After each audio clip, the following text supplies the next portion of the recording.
Hello everyone, I'm Nina Siddiqui and today I am going to be doing a lesson on the Piliavin study.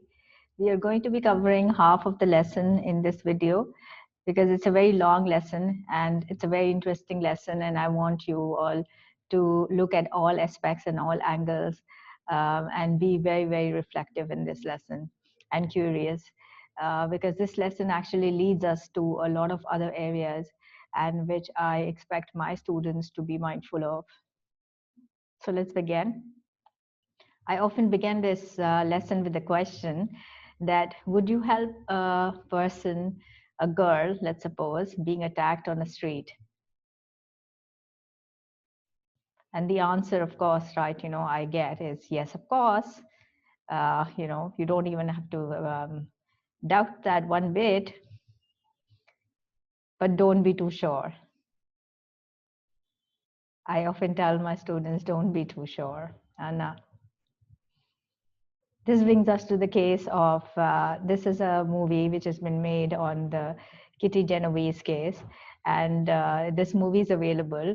You guys can go ahead and watch it. It's on YouTube as well, or you can download it and must watch this video, this movie. It's very interesting. And this study is basically inspired by the case of the Kitty Genovese. And who was Kitty Genovese? What happened to her? I'll come back to that immediately, but I want you all to go through this video. It's on YouTube. It's a long one, so I have not put in it as part of my lesson, but it is the name is written over here: Piliavin Kitty Genovese murder background to the study. You Google this on YouTube and you will find this video, and it's very interesting, and it's going to show you whatever the background was and what happened to Kitty Genovese. But I will go through it verbally with you guys on this lesson. And then there is another video also after this, which is also very interesting.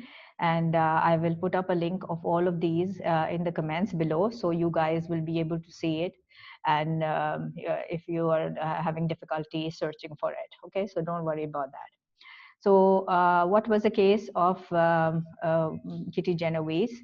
In the early hours of 13th March 1964, nearly home from work, 28-year-old Kitty Genovese was knifed outside of where she lived 2 weeks after the murder in New Gardens. The New York Times has reported this, published an article claiming that 38 witnesses saw or heard the attack, but none of them called the police or came to her aid. Unbelievable, isn't it?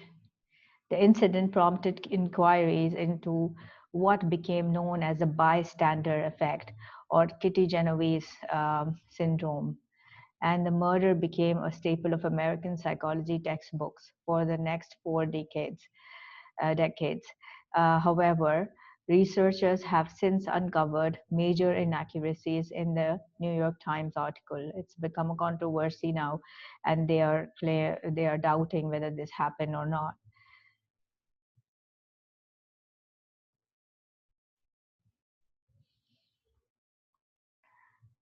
Okay, so this is the rest of the details. You can look at it, that what happened, how the attack took place. I'm not going to go into a lot of details. And this is a newspaper which showed the article. And then about the attack, right? She got attacked. And what's important on this one is just that she was 30 meters away from her apartment's door. And she was screaming and shouting, right? That's what I see over here, that people could hear her, oh my God, he stabbed me, help me. Several neighbors heard the cry, but only a few of them recognized the sound as a cry for help. And when Robert Moser, one of the neighbors, shouted at the attacker, let the girl alone, Mosley ran away, and Genovese slowly made her way towards the rear entrance of the building. seriously injured and out of view of the witnesses. But she didn't survive the attack. And this is the attacker's, you can see the attacker's face. This is the attacker. His name is Winston Morsley. Okay, and you can read the details of him also on this. You can pause the video and go through all of it, and what happened, right? What was the case about.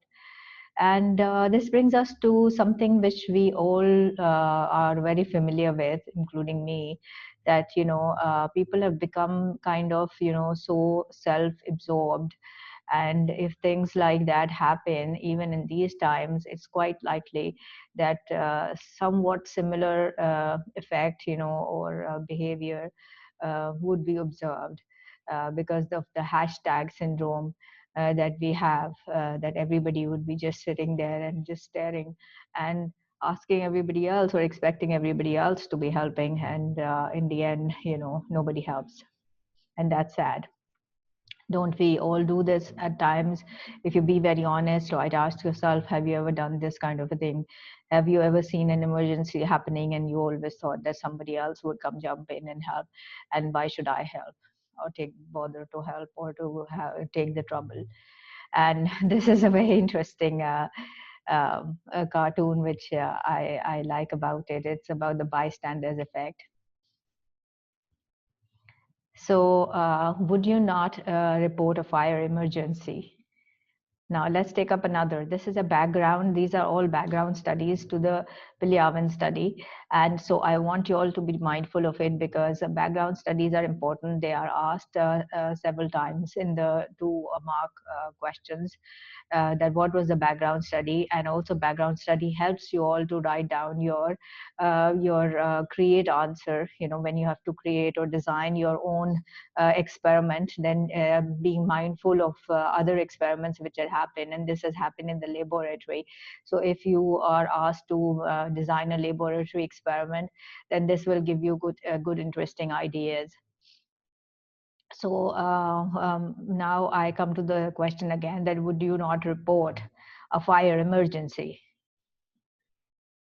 And everybody says that no, no, no, we will definitely report.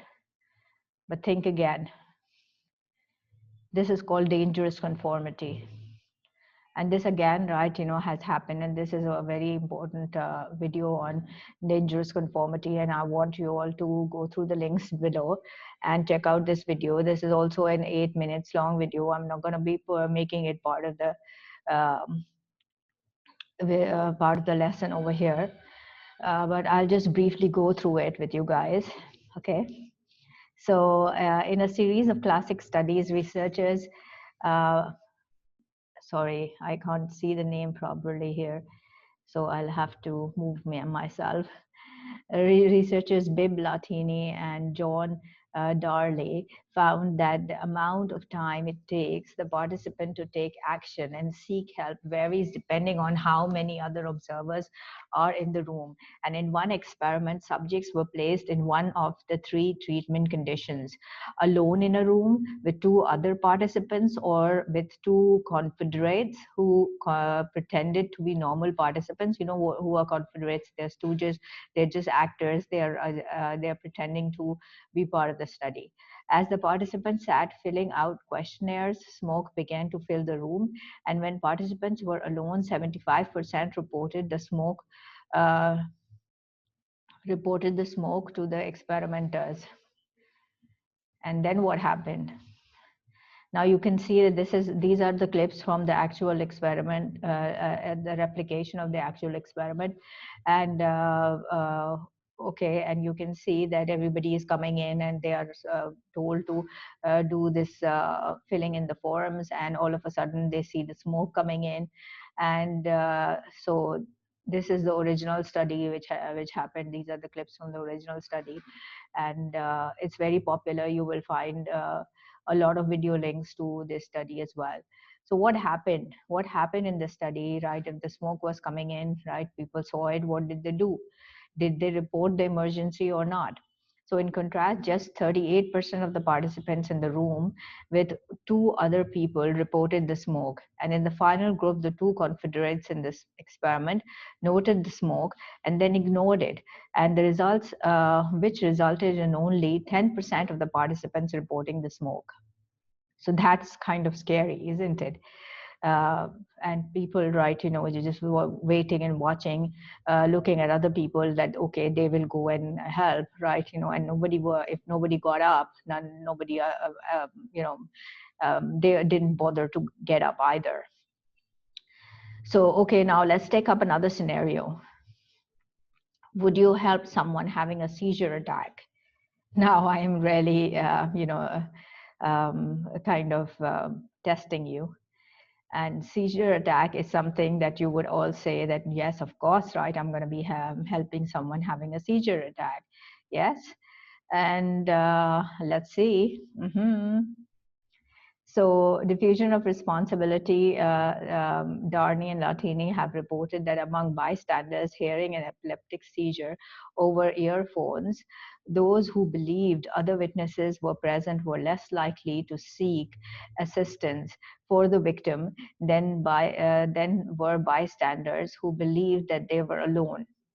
So if they heard on the headphones that somebody across, was talking to them on the phone and suddenly had a seizure attack, right, and if they thought that other people are around, they did not bother to report or to do something about it, and they were just sitting there, and just not taking any responsibility for the emergency, or reaching for help, or providing help, or doing something about it on response to the victim of a fall. Okay, and then there is Latané and Rodin on the response to a victim of a fall confirmed this finding and suggested further that assistance from a group of bystanders was less likely to come if the group members were strangers than if they were prior acquaintances. So strangers would be most likely to do it. And Latané and Rodin found out that while 70% would help a woman in distress, when they were the only witness, only about 40% offered assistance when other people were also present. So how much it drops down when other people are present, you don't want to, right? This is a phenomena which you have to know, that is called diffusion of responsibility. And now when you know this phenomena, please be mindful of it, because this can really put people into um, uh, danger.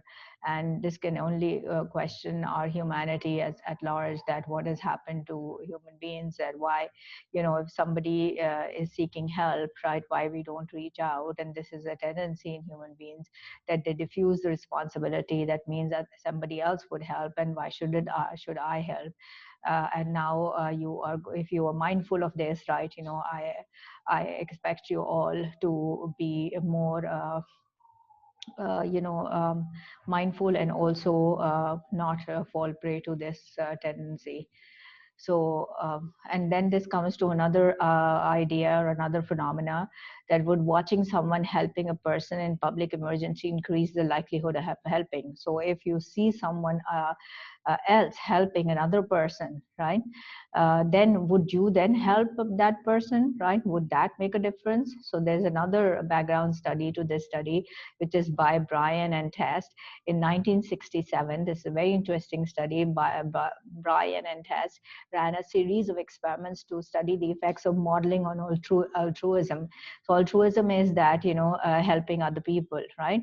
So what was the IV if a helping model is present or not present? So this woman, she had a punctured tire, and she's standing there on the street, and she is expecting someone to come and help her. And if there is some stooge present over there, or a model who is helping her, right, that was IV present or not present model.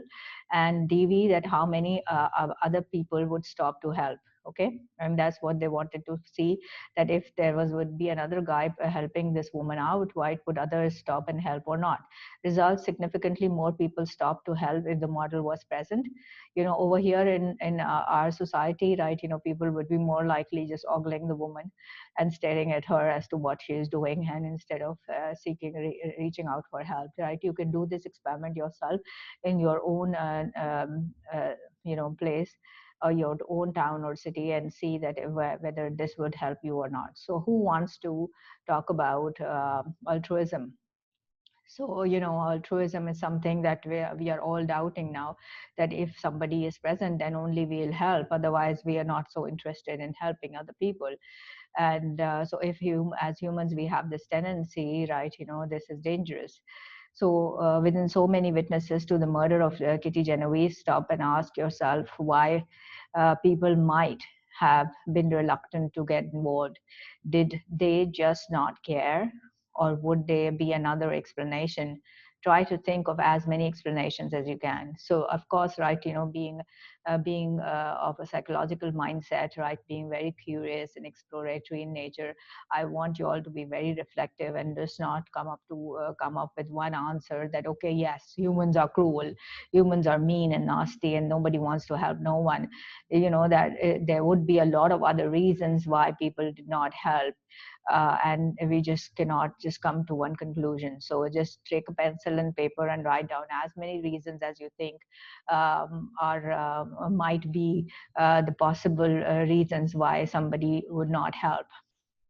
And in the context of our country, nobody wants to get into the police thing, and that's one big deterrent that people face, and people don't want to help others because they don't want to go into the police, all of the procedures and all that. So let's talk about some studies have shown the bystanders helping occurs more, and when victims are not seen as responsible for the circumstances. So if you will see that the person who is a victim and is not responsible, right, is a naive and is truly a victim, then this is because they evoke less sympathy from around them.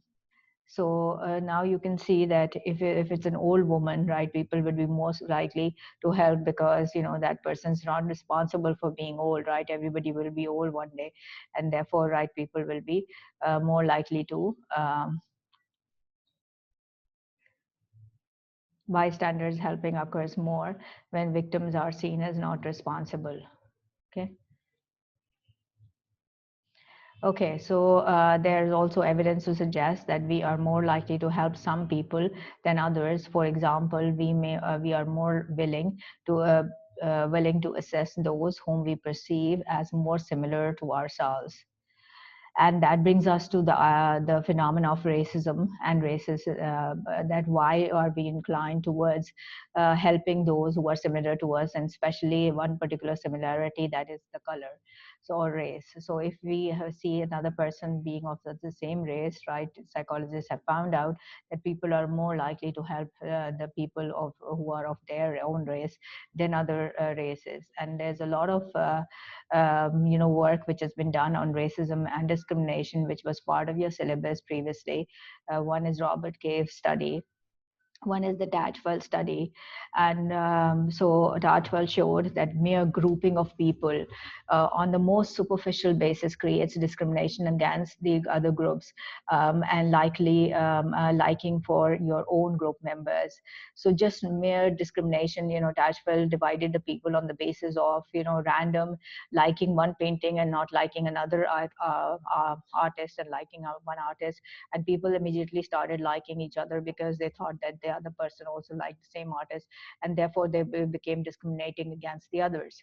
So such superficial grouping can also create discrimination, and not helping others, right, or not feeling for or not having altruism or sympathy for the other participants.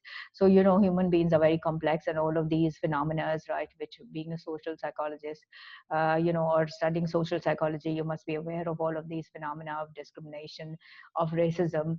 And also, right, there was another very popular study which I want you all to be familiar with very, very briefly, is the Sheriff et al. Study. And this was a field experiment. He conducted it, and it's very famous. You can Google it and you can see lots of YouTube videos on it, right? It's called the Robbers Cave experiment. And the Robbers Cave State Park in America, that's where he grouped the students. 11 boys were created, and two groups were created out of 11 boys, and a tournament was set up between them. that was sufficient to produce fighting and name calling, and they actually became enemies of one another. And then then robbers, sheriff was like, okay, now I've divided them and I've created so much hate and and discrimination against these two groups, right? As soon as I grouped these boys, and they started, right, discriminating and fighting, and they became enemies of each other. Now what I'm going to do, how am I going to bring them back? And he created a common enemy for them, and that kind of helped. That, okay, when people are so divided, create a common enemy, and they will all unite, just like aliens could come to attack the world, how people would all get united, kind of thing, just to bring the humanity together. And then there's a very important doll study which was part of the syllabus previously as well, right? I want you to look at that one also. It's very popular. A lot of replications have been done on it and racism, and it tries to find out that how early does racism begin, and is it a learned phenomena or is it an inborn thing? And the doll experiment, I'm not going to I'm going to put the link down below, right, and you guys can see. This is also very interesting, right, as to which doll which you would like based on the color of the doll, right? And I'm not going to go into it, you can read it yourself. um, and there's a recent replication which was done by CNN, right? White and black children biased towards lighter skin colors, and this is what's happening. And that's another very, very big debate, right? But I want you to be mindful of that the color of the skin, the race of the victim did have, affect the helping behavior of people. So clearly, helping behavior is influenced by a lot of factors, right? And being a psychologist and psychology students, you must be very, very reflective about how many factors, so many things come into play when you are helping another person. And it's just not that, whether that person is is a victim or is not a victim, but it's just that so many other variables are also affecting your behavior. So to understand helping behavior, let's take a subway ride.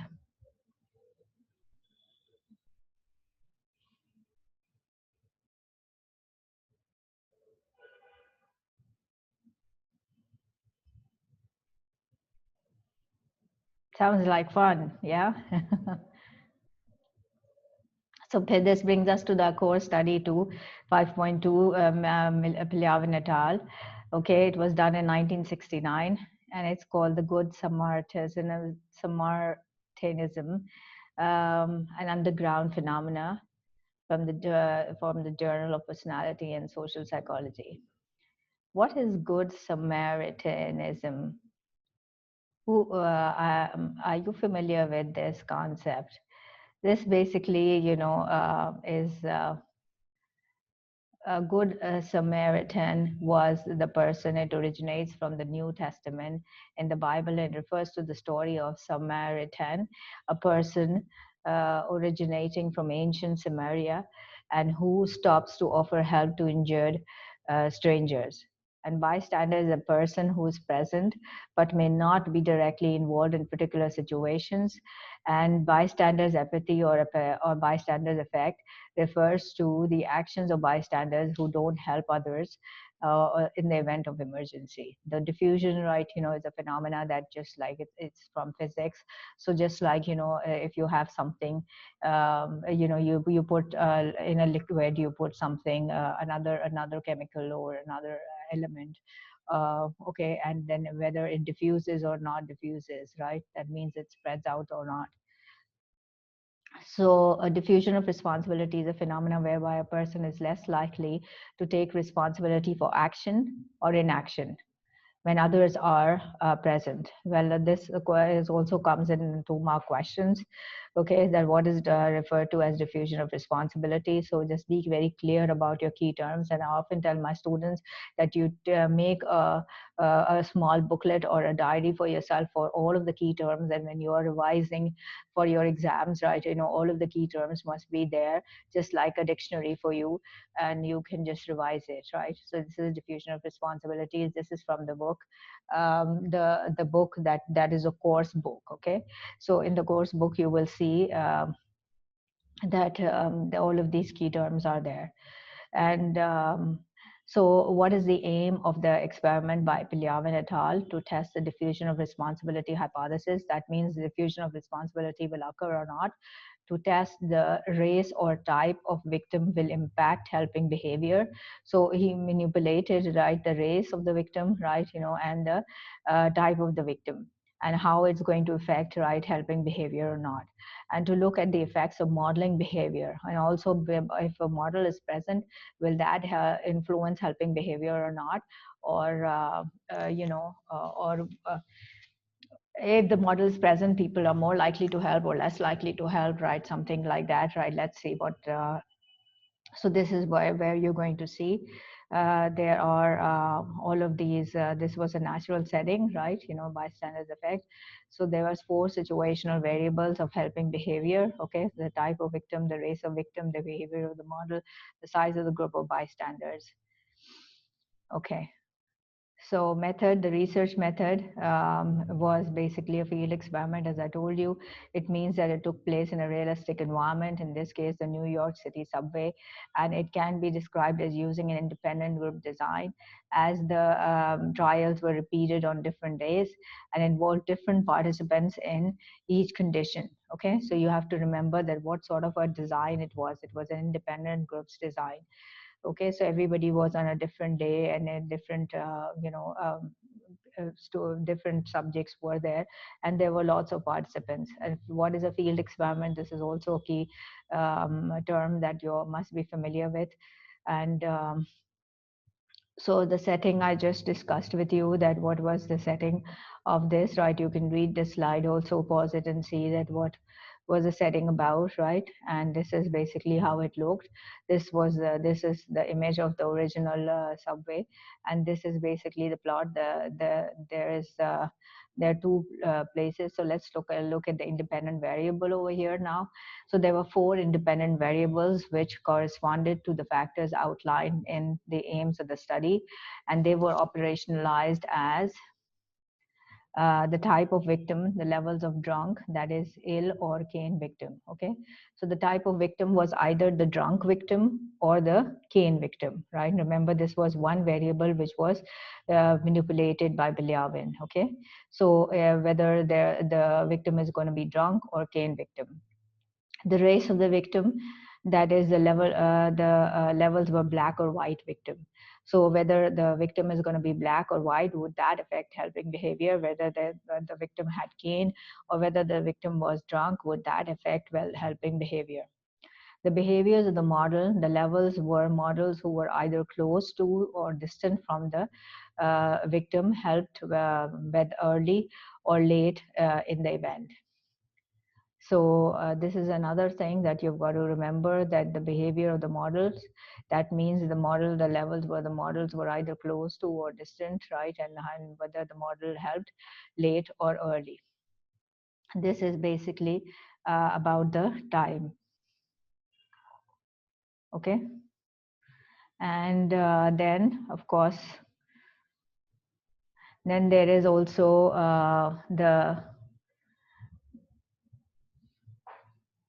you also have to remember that there were 4 independent variables. The IV stands for independent variable. And the dependent variable was the level of bystanders helping in the quantitative terms. And this was operationalized by the time taken for the first passenger to help, and as well as the total number of passengers who helped. Okay, so first of all, right, I will repeat this once more. First of all, the dependent variable was the level of bystanders helping in quantitative terms. Okay, that means how many people helped. Okay, and was operationalized in the time taken for the first passenger to help. So how much time did they take to help, right? That was operationalized. That was the dependent variable was measured in terms of the time taken to help. Okay, be very clear about that. And for the first passenger to help, as well as the total number of passengers who helped. So the total number of passengers were counted, that how many helped, right? And how much time did they take in helping. That is also the dependent variable. The race and the gender and the location in the carriage of each helper were also recorded. And qualitative data, was recorded in the form of verbal remarks made by passengers during each incident. So remember that qualitative and quantitative data both were recorded. So this is again, right, you can pause the slide and look at the IVs, right, and the DVs, 4 DVs, right, and 3 IVs. Okay, and then the sample, let's go to the sample of the study. The study took place in the New York subway. Participants were passengers traveling on the underground service between Harlem and Bronx weekends between 11 a.m. to 3 p.m. And we might regard this unsolicited sample as an opportunity sample, as they were not deliberately selected for participation. That means whoever was coming in and whoever was getting into the subway became the participant. Okay, so it's an opportunity sample.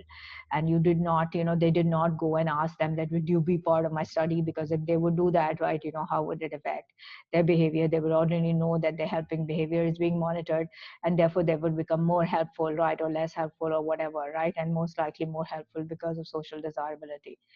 Then mean number of passengers per carriage was 43, and mean number of people in the critical area. There was another critical area. The one was the main area uh, where there was the incident that took place, right?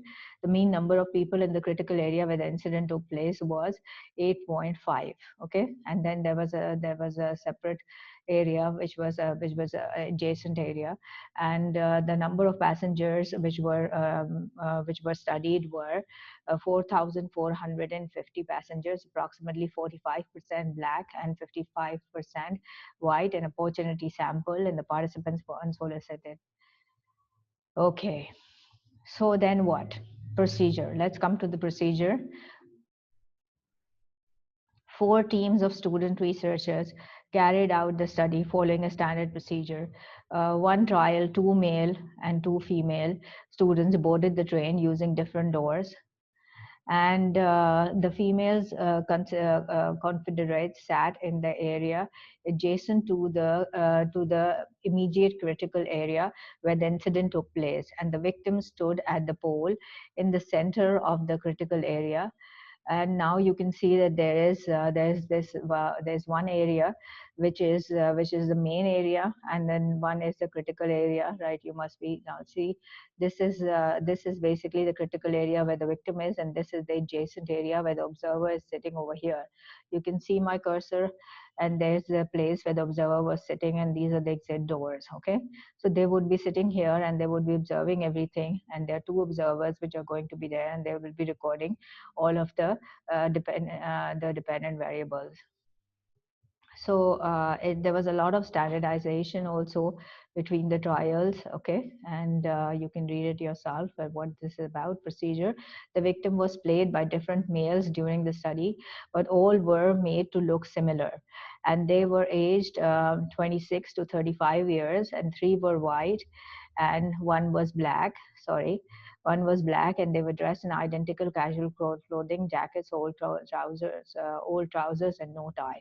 So you can see that he kept the clothing also very similar. Why was the clothing kept similar? Because clothing would also influence helping behavior. So if the person would be looking, there's a very popular study which was done recently, a replication of a girl, who went into a restaurant, and where she would go and stand next to people, and whether people would help her or not, right? She would either be dressed in very shabby clothes, to look poor, and then another one in very decent and kind of well dressed girl, and then they wanted to see that whether clothing affected helping behavior, or clothing referring to the standard, the social standard of the person, or her social standing in the society, would that affect helping behavior of a child also?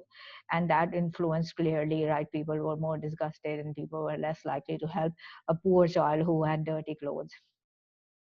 So therefore, right, Piliavin control for this extraneous variable, and therefore I'm saying that there was a lot of standardization, a lot of controls, and when you are evaluating this study, you can write down that so many controls were taken into account. That first of all, clothing, which mattered really, and the age was also kept constant, okay, and they were all from Columbia University, and there was a age bracket in which they were there because again, this study cannot be generalized to much extent to children, right, and the elderly, because this is more likely, right, the adult age group, and dressed in the same manner. And there were, but there were more white people and one black only. So of course, right, this reduces the generalizability. Until receiving help, the victim remains by spoon on the floor, looking at the ceiling, supine. Sorry. Okay, and then there was either the drunk victim or there was a cane victim. Okay, and this is again, right, you can have a big, better view of the adjacent area over here, right? And you can just check out the whatever other minute details.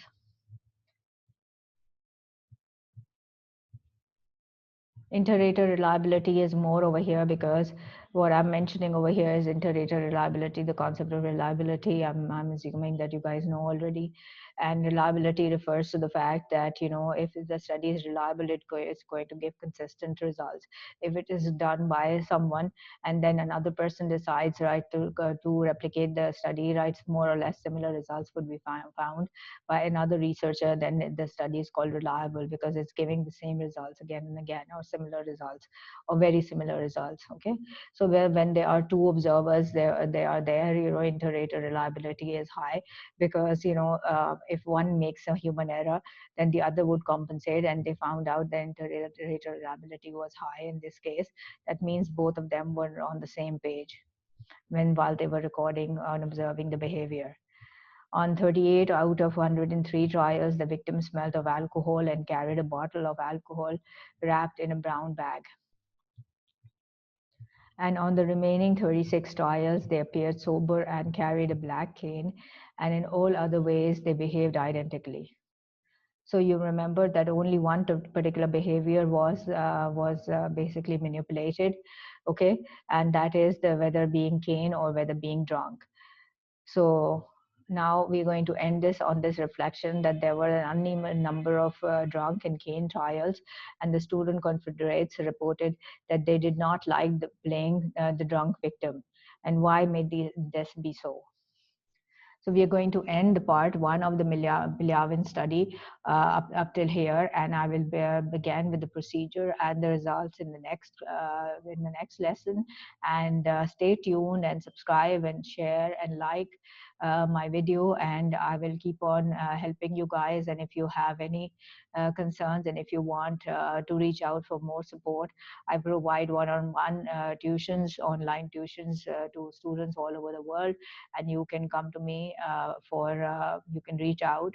My email is also there in the information, and you can email it to me, or you can just message me on my channel, and or comment on the video, and I will hopefully reach out to you very soon.